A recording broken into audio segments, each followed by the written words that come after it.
u omladine. U Kulturnom centru Beograda nastupila je naša renomirana pijanistkinja Nada Kolundžija.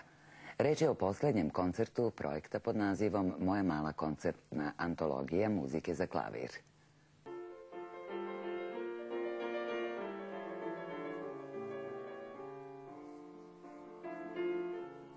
Završnica klavirske trilogije Nade Kolundžije bila je uzbudljiva, moglo bi se reći i katarzična.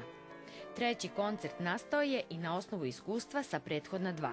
Imala sam koncert onako relativno zamagljen, onako neki kostur, a onda se sve menjalo, pa su se pojavljivale neke nove stvari u međuvremenu. Dve srpske premijere i dve svetske premijere ukazuju na ogroman značaj ove antologije uživo. Kuriozitet je i da je kompozicija za Nadu pisana za pijanistkinju i izvedena uz pomoć autora Miroslava Miše Savića. 99% stvari je za mene novo i to je prvo javno sviranje koje ima mnogo rizika.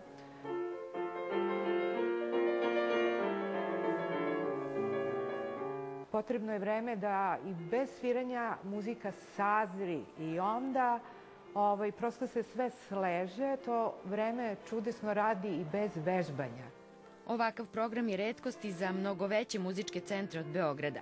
Sala Kulturnog centra bila je puna, a publika upućena u bogatstvo i značaj događaja.